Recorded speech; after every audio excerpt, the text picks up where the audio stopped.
Queridos irmãos professores da Escola Bíblica Dominical, a maior escola do mundo, esta é a lição para os jovens, terceiro trimestre de 2026, currículo da Casa Publicadora das Assembleias de Deus, o tema, o livro de Juízes, quando cada um fazia o que parecia certo. O tema da nossa revista é Fidelidade às Escrituras em oposição à apostasia. O texto principal, texto áureo, está em Juízes capítulo 17, versículo 6. Naqueles dias não havia rei em Israel, cada qual fazia o que parecia direito aos seus olhos. A nossa leitura semanal está na sua tela, espero que façam. Queridos professores, com muita gratidão começamos mais um trimestre de estudos bíblicos. E é muito importante enxergar a nossa sala de escola dominical como o eixo central de um ministério específico. O ministério de ensino, ele não é um tapa-buraco da igreja. Por exemplo, não tem alguém, vai aquele. Ou então, sou professor na EBD. Quando uma pessoa tem muitas tarefas fora da igreja, ou até dentro da igreja, ela pode deixar a sala da escola dominical como um complemento. E como isso acontece, professor? Isso acontece quando nós deixamos para fazer as lições em cima da hora, quando não criamos estratégias de crescimento espiritual com os nossos alunos, quando não discipulamos os nossos alunos na máxima relação de pessoalidade possível. Eu digo isso no início deste trimestre para que cada professor da Escola Bíblica Dominical possa entender a sua sala de aula como um ministério primordial na sua vida. Eu não posso dizer ministério principal, porque seria como se eu julgasse a chamada de Deus para cada um. Mas se Deus te colocou numa função de ensino, Ele não te colocou para fazer uma correria explicativa da palavra de Deus. Ele te colocou no ministério onde todos os dias você deve apresentar seus alunos em oração e todos os dias da sua vida você tem que ter um horário onde você medita e busca a profundidade da presença de Deus voltada para aquela aula de domingo. Aquela aula de 50 minutos é onde você entrega 7 dias de oração, 7 dias de clamor, 7 dias de edificação com foco na palavra de Deus. E em segundo lugar, é importante também que estratégias de crescimento sejam construídas com a sua turma. Então a sua turma, ela envolve suas preocupações espirituais, seus contatos, e ali você desenvolve o ministério de ensino. Por isso que geralmente as pessoas que têm uma tarefa de ensino na EBD, elas precisam ter poucas atividades aleatórias que possam atrapalhar essa dedicação. Já nos basta, o trabalho do dia a dia, que é intenso. Voltando agora para o conteúdo curricular da aula, é no cenário de Juízes, o livro de Juízes, que Deus levanta líderes temporários capacitados pelo Espírito Santo com a finalidade de libertar e corrigir o seu povo. Infelizmente, se manifesta no livro de Juízes um ciclo vicioso de pecado, sofrimento, vou chamar de opressão, arrependimento, libertação e retorno às trevas do pecado. Ao longo destas aulas, é muito importante que os alunos sejam despertados pelo Espírito Santo a entender qual é o ciclo vicioso da sua vida.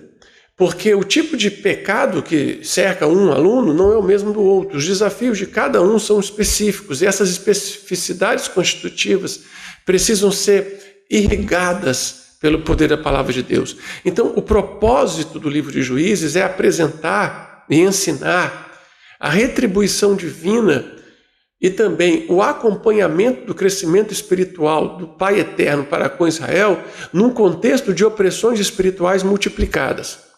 A misericórdia de Deus que vem sobre o arrependimento, ela é maravilhosa, mas infelizmente a tendência do homem de escolher aquilo que lhe apodrece de dentro para fora é também gigante.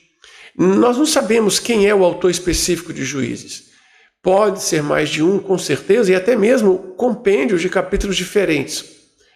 Agora, eu também tenho a possibilidade da inspiração divina ter vindo a sacerdotes ou a escribas específicos, como Finéias, Esdras, reis como Ezequias, profetas diversos, até mesmo Samuel. Então, nós tanto podemos ter um autor, como podemos ter uma coleção de autores. Mas isso não é o mais importante. O mais importante é que a história desses sofetim, desses governantes, ela traz a nossa história.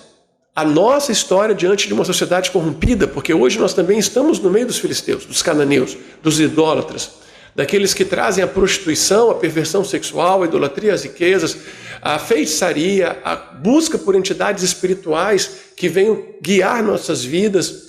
Da mesma forma que a corrupção espiritual devastou a Mesopotâmia, devastou o mundo daquela época, ainda perdura a devastar nos dias de hoje. O texto bíblico encontra-se aqui em Juízes capítulo 24, versos 26 a 30. Juízes capítulo 1, versículo 1, Juízes capítulo 17, versículo 6. Então Deus, como já vimos, levantou líderes capacitados pelo Espírito do Senhor, denominados juízes, para libertar o povo da opressão e conclamá-lo ao arrependimento e à obediência. Na primeira lição, nós queremos apresentar um panorama geral do livro. Seu contexto histórico, estrutura, mensagem central, um convite à fidelidade de Deus no meio à instabilidade e à cultura que tenta afastar o povo do caminho do Senhor, como nos dias atuais. Assim que Josué adentra a terra prometida, assim que Israel atravessa o deserto, ele agora tem o desafio do crescimento qualificado, da consolidação da sua missão profética. Então, o livro de Juízes, ele traz esse fracasso de Israel em se consolidar como o povo, a nação constituída pelo Eterno para levar outras nações à luz da verdade. Sob a liderança de Josué, sucessor de Moisés, o povo avançou para conquistar a terra prometida, para que a nação fosse vitoriosa diante dos seus inimigos. E ali, Deus, que requereu esse esforço, esse bom ânimo, essa obediência à sua palavra. E como líder corajoso à missão divina, Josué conduziu o povo durante a travessia ao Rio Jordão. Porém, o processo de conquista fracassa quando aqueles que deveriam ser instrumentos do Eterno se tornam participantes dos pecados que encontraram na região. Por isso que o Salmo 1, verso 1 diz: bem-aventurado o varão que não se assenta na roda dos escarnecedores, que não anda segundo o conselho dos ímpios, que não se detém no caminho dos pecadores. E como ele vai resistir às tentações? Meditando na palavra do Senhor de dia e de noite. Deus é o conquistador. Josué conduziu a nação de Israel no poder de Deus. É por isso que ele opera em nós a sua glória. E nós recebemos e crescemos segundo o seu poder que em nós opera. É inútil acreditar que vamos acumular, triunfar, conquistar, porque Deus vai nos abençoar. Talvez seja muito mais útil entender que vamos ter conquistas porque Deus realizará essas conquistas em nós para a glória do seu nome por meio de sua misericórdia. Ao final da sua vida, Josué fez questão de enfatizar que todas as vitórias de Israel, todas, sobre as nações cananeias, se deram em razão das intervenções de Deus. Com ele aprendemos a reconhecer a graça do Eterno sobre as nossas vidas. Não é sobre a nossa capacidade, fulano é muito capaz. Não, mas sobre a misericórdia de Deus em nos usar como instrumentos de bênção. O segredo, portanto, do êxito está na presença real, na comunhão com a presença real. E é isso que quebra as competições invejosas, porque não é sobre quem faz, quem está ali, é sobre o quanto do Senhor está ali. Então, a nossa capacidade deve ser entregue ao poder de Deus. E a sua misericórdia deve se revelar em nossas vidas. Essencialmente, obediência e amor. Obediência ao que ele fala, amor a viver nele. O povo não deveria abraçar as entidades, os falsos deuses, as feitiçarias, nem seguir os caminhos das nações que ainda estavam na terra. Mas, sim, ser o povo escolhido e fiel ao Senhor. O povo da promessa, aquele que vive a promessa do Senhor. Como diz aqui no versículo 9 de 1 Pedro 2, vós sois a geração eleita, o sacerdócio real, a nação santa, o povo adquirido, para que anuncieis as virtudes daquele que vos chamou das trevas para a sua maravilhosa luz. Vós que em outros tempos não erais povo, mas agora sois povo de Deus, que não tinhais alcançado misericórdia, mas agora alcançaste a misericórdia. E o grande segredo está exatamente aqui no verso 10. Peço-vos como peregrinos e forasteiros que vos abstenhais das concupiscências carnais que combatem contra a alma. Ora, o Eterno está dizendo nesse momento o segredo que faltou a Israel. Israel deveria ter servido ao Senhor no meio da nação ímpia e não se tornado semelhante aos ímpios. O povo, por isso, não deveria adorar os falsos deuses nem seguir os caminhos das nações, mas eles o fizeram. Após a morte de Josué, o livro de Juízes identifica a falta do líder. As tribos agora deveriam completar a conquista com suas lideranças intermediárias nas respectivas porções da terra dominada. A sua responsabilidade de viver de acordo com a aliança e a lei de Deus continuava. Porém, não tinha, nesse momento, um líder principal. Esse vazio, aparente vazio da liderança, deixou a nova geração sem referência. Mas por que ficaram sem referência? Porque a sua referência não era a lei de Deus, eram as pessoas que estavam ali e oravam por eles. A igreja hoje também tem esse problema. Ao mesmo tempo que não queremos negar a importância do líder, também não queremos viver na dependência do líder. E aí você percebe também quem é o líder carnal e espiritual. Mesmo que ninguém diga eu sou um líder carnal, ele gosta de ser bajulado. Ele gosta que as pessoas dependam das orações dele. Ele leva as pessoas a acreditarem que se ele orar por elas, elas vão ter uma vitória mais rápida. E aí vem outro problema, que é a geração dos enfraquecidos dependentes que dizem, a minha oração precisa da oração do pastor. Aí eu volto à questão, como que as pessoas gostam de um rei bom? E como que elas buscam um ídolo disfarçado de sacerdote? Se a oração de alguém é melhor que a minha comunhão com Deus precisa melhorar. Eu não posso depender do líder. Eu preciso ter um relacionamento tão vivo com Deus que se Moisés morrer, se Josué morrer, eu não vou viver segundo os costumes da terra.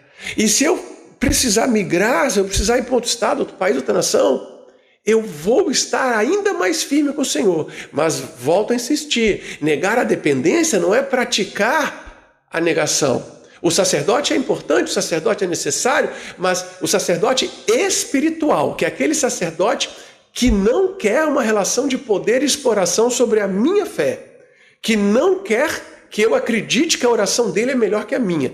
Esse sacerdote que faz esse discurso, essa prática, ele é o sacerdote carnal. Ele é o líder político, ele é o dominante das emoções e da espiritualidade do outro. Infelizmente, nós temos muitos assim. Mas nós queremos cultivar um rebanho de alunos da escola dominical que não dependem de pastores, evangelistas, nenhum sacerdote de Deus. O nosso desejo é que os cristãos tenham uma vida autônoma, que vivem debaixo da bênção dos homens e mulheres que Deus escolheu e separou, mas não dependem deles para serem santificados, consagrados e cheios do Espírito Santo. Exorte os seus alunos a uma fé autônoma não dependente. Essa geração, aqui no item 2, ela é uma geração desorientada. Mas ela é desorientada porque ela não cultivou o crescimento espiritual bíblico autônomo. Talvez ela não quis crescer espiritualmente, talvez ela ficou dependente de um líder manipulador, não sei. Mas ela não tinha. O que eu sei aqui é que ela não tem uma vida espiritual qualificada e autônoma. E durante 3 séculos, eles são marcados por um círculo recorrente de infidelidade, opressão, arrependimento e livramento. Ponto fundamental da nossa aula. E vai percorrer todo o livro de Juízes. Pecam, sofrem, se arrependem, são livres e pecam de novo. Cada crise pode trazer destruições piores que a anterior. Então, os israelitas que se deixaram influenciar pela idolatria dos cananeus e se afastaram da comunhão com o Senhor, eles perderam o poder que vem com a presença de Deus. A partir disso, Deus levanta libertadores, que seriam os juízes, os governantes, os softim. E esse título, ele vai designar a liderança que governa, que comanda, que julga e que livra. E esses juízes foram pessoas levantadas e capacitadas sobrenaturalmente por Deus para serem usadas como instrumento de libertação. Em muitos casos, eles tinham uma função espiritual, que também parece a função de Moisés, porque é o profetismo, exortar o povo à fidelidade. Mas os juízes, nesse caso, não pertenceriam mais a uma tribo específica, nem seguiriam uma linha hereditária de sucessão, como ocorria com os sacerdotes. Eles podem ser escolhidos pela vontade de Deus, que os chama para feitos extraordinários. A diversidade de suas origens, qualidades e métodos revela que Deus usa quem Ele quer, como Ele quer, e que ninguém é insignificante. Se você se considera irrelevante, lembre-se dessa verdade. O Senhor chama quem Ele quer. Mas quando Ele te tornar um líder, não se apequene numa função, achando que aquilo ali é indicativo de superioridade. Não, se engrandeça no serviço. De que maneira eu me engrandeço no serviço? É necessário que ele cresça e eu diminua, entendendo que todo o processo e todo o meu trabalho pertence ao Senhor e para a sua glória o é. E através disso, você será um instrumento qualificado de Deus para gerar outros instrumentos qualificados de Deus. No livro de Juízes, nós temos juízes maiores e menores. Otiniel, Eude, Débora, Gideão, Jefité e Sansão poderiam ser os maiores. Menores, Sangar, Tola, Jair, Ibizan, Elon, Abidom e outros. Por que a diferença? Porque você tem citações mais breves e mais longas. Tanto Otoniel, Gideão, Jefté, Sansão, eles têm uma extensão profética maior, ou a sua apresentação é maior. Os outros, que seriam supostamente menores, são aqueles que têm uma revelação, uma citação mais rápida. Todos esses juízes são falhos. Por quê? Porque esse texto é muito importante para nós compreendermos a nossa liderança hoje. Somos seres humanos falhos, somos falíveis. As nossas limitações humanas, as nossas constituições humanas são extremamente reais. Porém, apesar de nossas falhas, nós estamos em progresso, em crescimento. E é isso que temos que entender. É isso que precisamos entender. A vereda do justo é como a luz da aurora, que vai brilhando mais e mais até ser dia perfeito. Na verdade, o texto mostra que, a despeito de nossas falhas, Deus pode usar homens e mulheres em razão de sua graça e misericórdia. Que Ele usa limitados, usa carentes. Que Ele é o libertador. Que não devemos esquecer da nossa busca por cristãos autônomos, eficazes, que não dependem de Josué e nem de Moisés, para que não se tornem escravos dos seus pecados. Queridos, o pecado é uma escravização. Não confunda possibilidade de pecar com escravismo pecaminoso. O cristão não está debaixo do escravismo do pecado. O cristão está debaixo da possibilidade do pecado. Fuja da escravização. Aqui na porção 2, nós entendemos que Deus puniria seu povo desobediente ao entregá-lo nas mãos do opressor. Mas que essa punição é pedagógica. E o tema mais proeminente do nosso livro de Juízes é a repetição da infidelidade. Eu vou chamar de escravismo pecaminoso, persistente, onde o povo de Deus trai a sua aliança. Apesar das vitórias relevantes, logo em seguida Israel decai paulatinamente até atingir um ponto culminante, trágico. E isso continua hoje no mundo. O mundo carregado de idolatria, de amor ao dinheiro, de perversidade, de imoralidade, de pecaminosidade, de toxicidade espiritual, de incredulidade, de cristofobias e anticristianismos. Sim, o pecado, ele resulta também no caos político e moral. Ele traz imenso sofrimento e tristeza.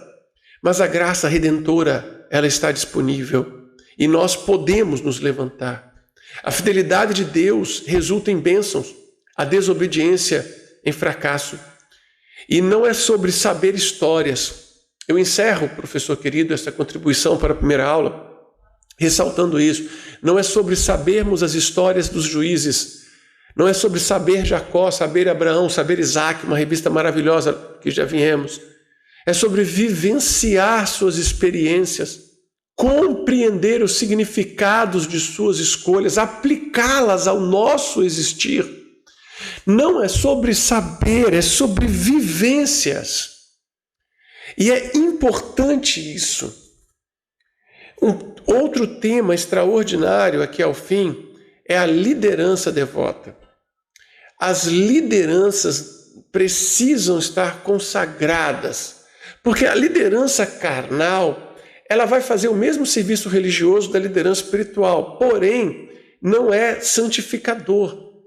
E ela produzirá muito menos frutos. A liderança devota, ela é muito mais serva, ela quer muito mais glorificar o Senhor, ela produz muito mais vida abundante. Assim como a Escritura não esconde as fraquezas humanas, e Deus usa qualquer pessoa, transformando cada dia mais em alguém parecido com Ele, nós também temos dentro da nossa sala de escola dominical profetas, sacerdotes, que estão ali, talvez em eternidade, talvez não. Nós temos ali evangelistas, pastores, mestres e doutores, que talvez nem sequer tenham consciência de que são muito menos do que deveriam, porque não buscam os dons que já receberam, não cultivam. De alguma forma bloqueiam, enterram seus talentos. Mas tem talentos. Cada um daqueles alunos tem talentos, 5, 2, 1, cada um tem uma dracma, uma mina a negociar para o Senhor. E quem é o professor de escola dominical? Quem é um pastor? Quem é o presbítero? Quem é o evangelista? São os mediadores, incentivadores do desenvolvimento daquele que possui talentos. Por isso que é tão antibíblico, tão anticristão, a figura do pastor que gera dependentes. Como isso é terrível.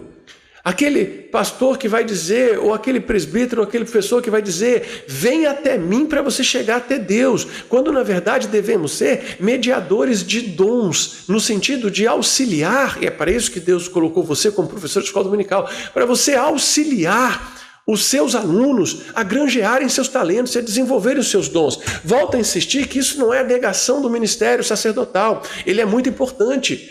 Isso é a libertação do mau ministério, do ministério que cria dependentes. Que nossos ministérios criem crentes poderosos, que entendem que os seus líderes são companheiros de crescimento qualificado e não mediadores ou pessoas que têm maior intimidade com Deus do que eles próprios. A única coisa que diminui a intimidade de alguém com Deus é sua vida pecaminosa. Se o sangue do Cordeiro está ativo, se o Espírito Santo está ativo, se somos gerados pela palavra de Deus, então nós temos que ser como a luz da aurora que vai brilhando mais e mais até ser dia perfeito, num crescimento qualificado, antes crescer na graça e no conhecimento de nosso Senhor Jesus Cristo, e esse crescimento, essa relação de Israel, líder local, que não tem mais um líder geral, não vai se transformar na decadência espiritual, porque as pessoas estão cada dia mais cheias do Espírito Santo de forma crescente, autônoma e próspera. Isso é fundamental. Deus te levantará como sacerdote para que você levante outras pessoas a uma vida cheia do Espírito Santo, sem que elas dependam de você em nenhum sentido. E assim triunfamos. Qual a mensagem dos juízes para o tempo presente? A mensagem dos juízes para o tempo presente está aqui nessas 3 referências. Primeiro, o perigo da ausência de liderança qualificada. A falta de líderes consagrados que estimulam ovelhas cheias do Espírito Santo. Hoje nós temos muitos líderes que são amantes de si mesmos. Mas devemos amá-los e ajudá-los a descobrir que existe uma liderança melhor. Não despreze a figura da liderança consagrada. A liderança consagrada, ela é o avivamento de Deus. Veja a frase do apóstolo Pedro, a liderança consagrada. Nem ouro, nem prata eu tenho, mas o que tenho te dou. Em nome de Jesus, levanta e anda. Então, ali você via o apóstolo Pedro entregando o poder que estava nele, e aquela pessoa recebia aquele poder e já saía saltando e glorificando a Deus. O valor da autoridade. O estudo de Juízes nos relembra o ensino das Escrituras a respeito das autoridades constituídas por Deus, na família, no governo e na igreja. E essas autoridades consagradas, elas vão se preocupar em desenvolver vidas que não dependem dos homens para serem cheios do Espírito Santo. Logo em seguida, o terceiro ponto, a consequência do relativismo moral.